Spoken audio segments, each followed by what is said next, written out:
nilipata mental illness. Nilipata depression, anxiety, panic attacks. Niliumwa.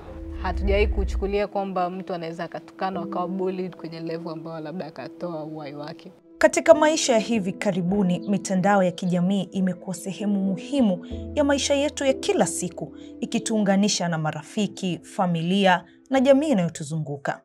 Inakadiriwa kuwa kuna watumiaji wa internet bilioni 5.35 duniani kote, sawa na 66% ya watu wote waliopo ulimwenguni. Kadiri mitandao ya kijamii inavyozidi kuchukua nafasi kubwa katika maisha yetu, ndivyo inavyotumika pia kama silaha ya kuwadhuru wanawake na wasichana kwa njia mpya na za kutisha. Ingawa si jambo jipya, ukatili wa kijinsia unaofanikishwa kwa teknolojia umeongezeka kwa kasi katika miaka ya hivi karibuni na kutishia usalama na ustawi wa wanawake na wasichana, hasa wenye ushawishi, wakiwemo wanamuziki, walimbwende, wanamitindo, watengeneza maudhui na hata wanasiasa.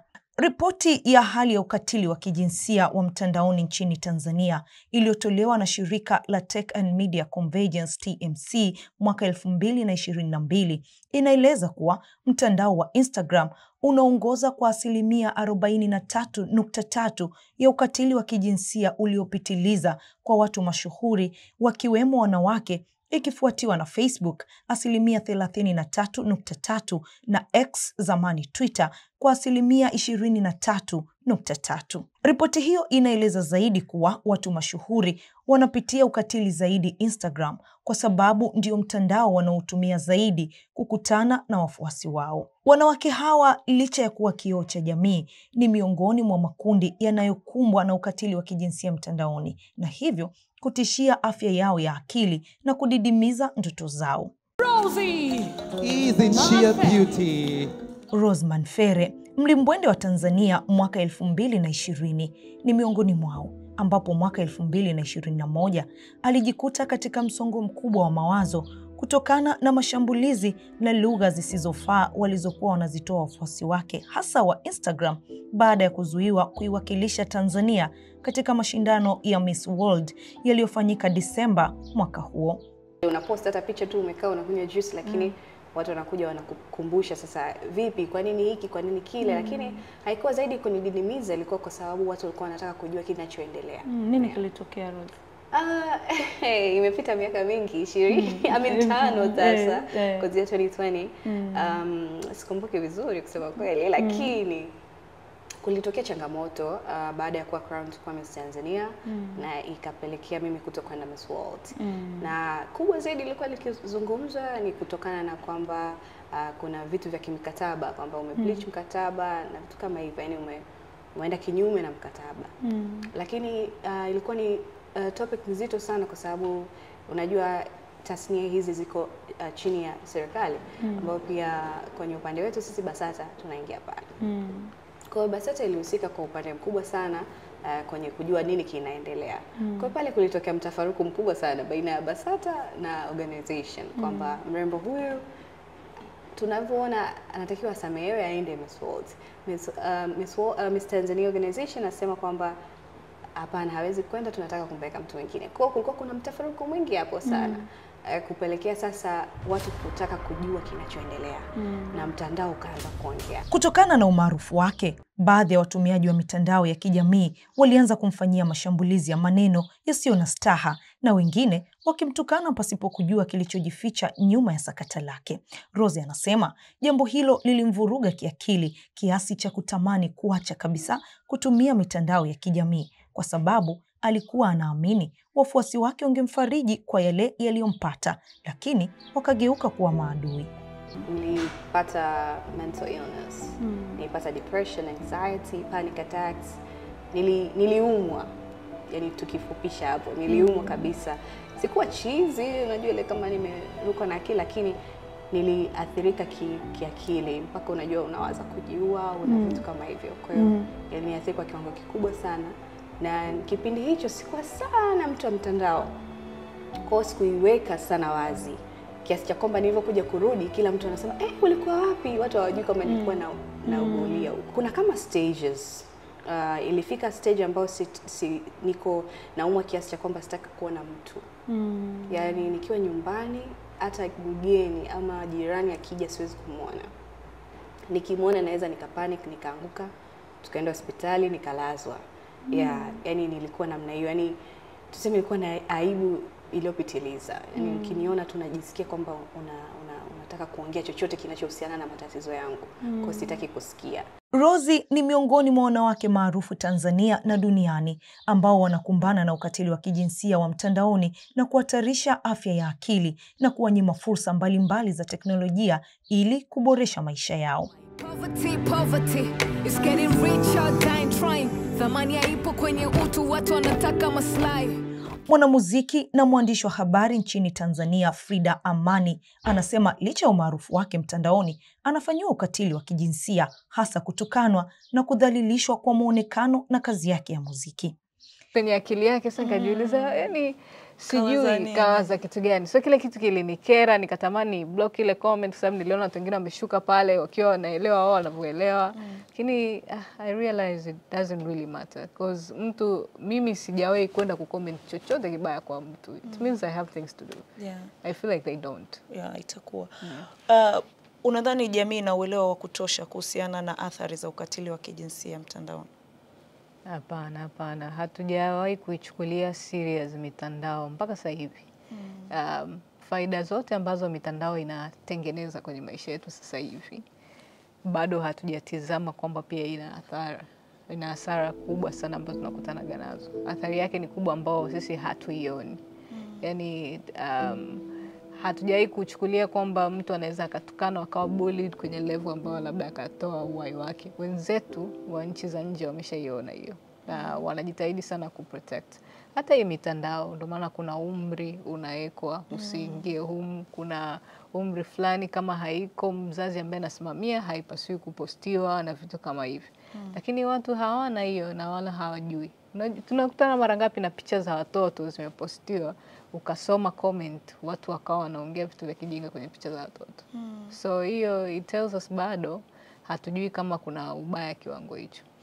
Tofauti na uamuzi wa Rose wa kuacha kutumia mitandao ya kijamii kwa muda ili kupata matibabu ya afya ya akili, Frida hajawahi kuacha kutumia mitandao ya kijamii, akiamini hiyo ndio njia sahihi ya kukabiliana na ukatili wa kijinsia mtandaoni. So I'm very sensitive about my art. Yani mimi ni wale watu ambao mpaka nikupe sikio langu nikusikia unataka kuniambia nini kuhusiana na sanaa yangu, basi wewe utakuwa una umuhimu sana. So mtu alikuwa akiweza kuattack sanaa yangu, sio hata kama sio mtandaoni, hata tu kawaida, yani labda marafiki, unajua mtu akaongea kitu fulani kuhusiana na sanaa yangu, nilikuwa ni rahisi kunyanyua makucha, yani kuonesha oya bro kaa pembeni. So hata kwenye social media nilikuja nikakutana nayo sana. Yani utatukanwa, utaoneshwa jinsi gani wewe huwezi, sijui au hiyo ngoma yako iko aina fulani. Haya, nikasema okay, it's just songs na nini, nitavumilia. Wakaja kwenye mwili, wakaja kwenye sura, wakaja, yani ni kama wanaingia kila mahali. So zamani nilikuwa na mind kabisa, yani naona au ni wajibu au nini.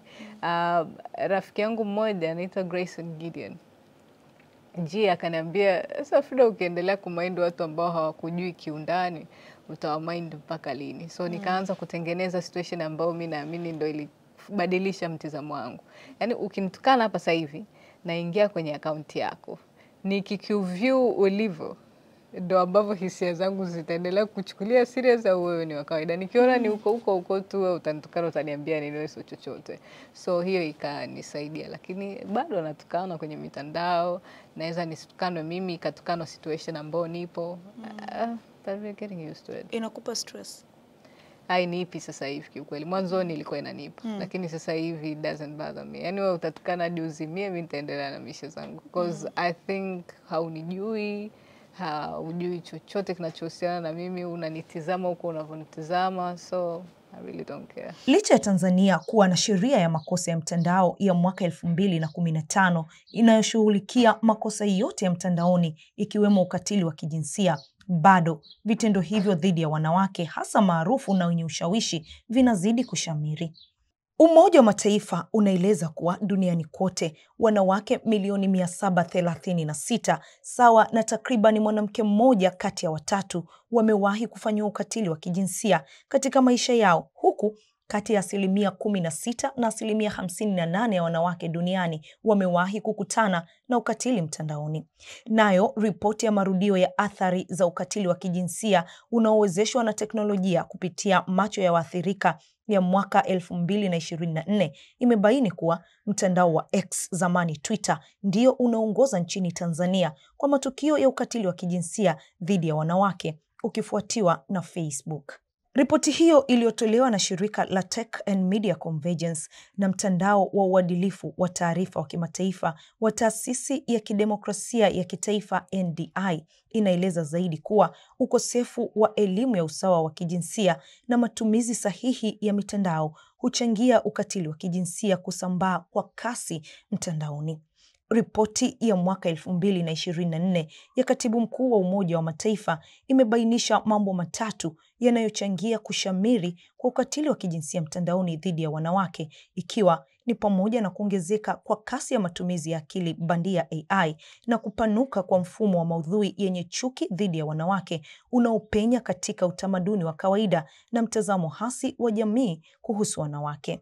Nimezungumza na baadhi ya watumiaji wa mitandao ya kijamii nchini Tanzania na wananieleza kuwa ukatili dhidi ya wanawake maarufu huchangiwa na mambo mbalimbali ikiwemo malezi mabaya kuanzia ngazi ya familia. Ni stress lakini pia na wivu.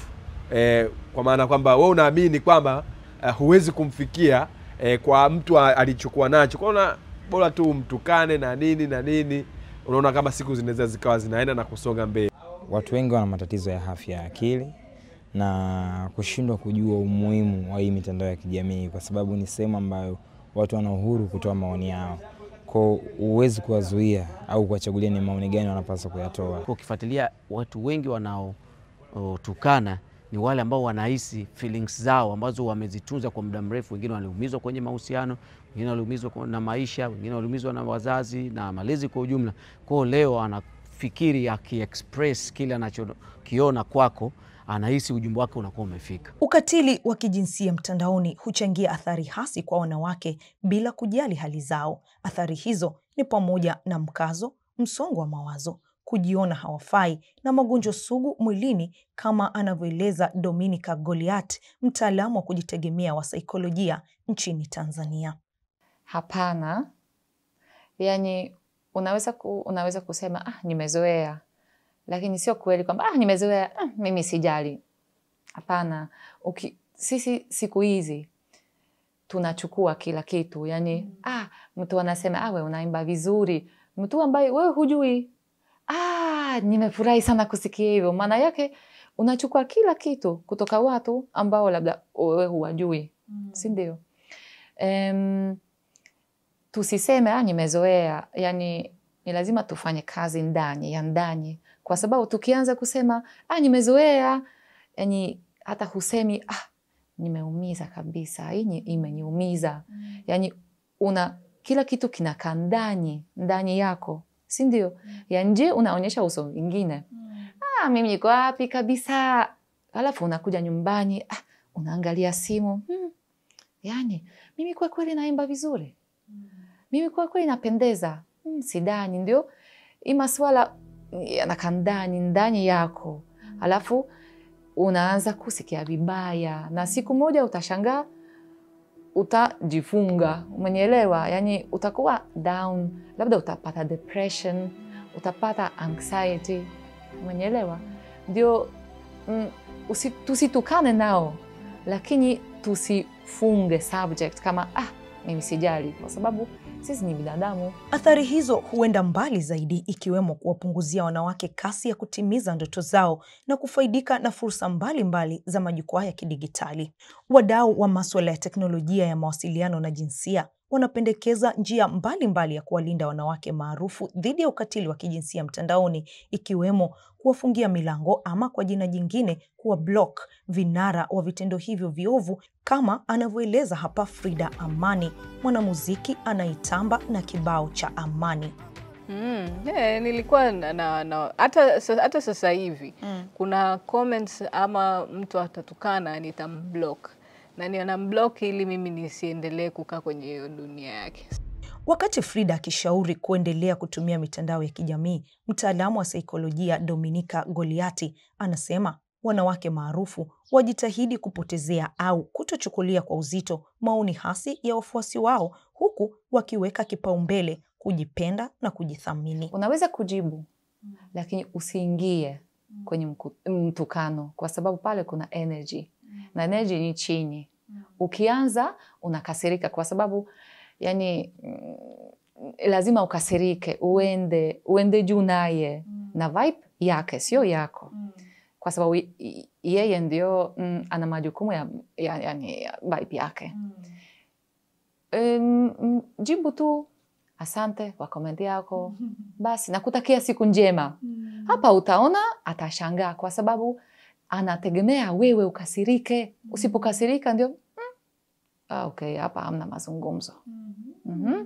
Ukianza ukiingia tena utapoteza muda, utapoteza energy yako. Naye mkurugenzi mtendaji wa shirika la Tech and Media Convergence Asha Abinala anasema kuwa wanawake walioathirika na ukatili wa kijinsia wachukue likizo na kuacha kutumia mitandao ya kijamii kwa muda na kutumia muda wao kuponya majeraha ya kisaikolojia, huku wakiweka mipaka wanapochangamana na wafuasi wao mtandaoni. Yani unapofika hiyo level na ukaona kama mitandao inakusumbua, inabidi uitengenezee guideline.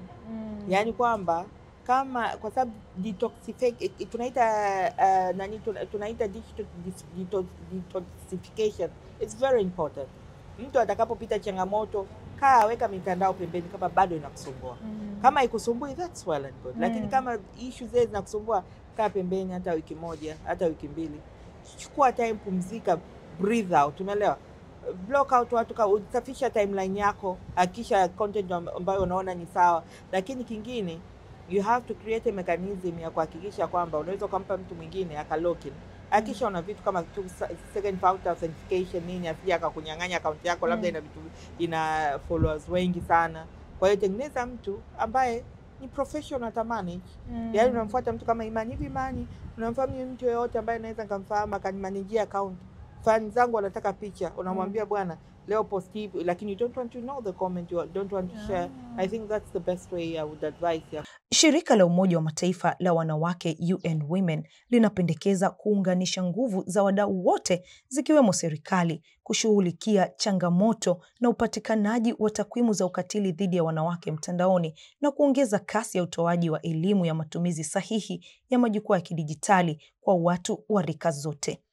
Waziri wa Maendeleo ya Jamii, Jinsia, Wanawake na Wenye Mahitaji Maalumu, Dr. Dorothy Gwajima anasema serikali inaendelea kuchukua hatua mbalimbali kukomesha ukatili wa kijinsia dhidi ya wanawake, ikiwemo kutoa elimu ya afya ya akili kwa waathirika na kuwawezesha wanawake kiuchumi.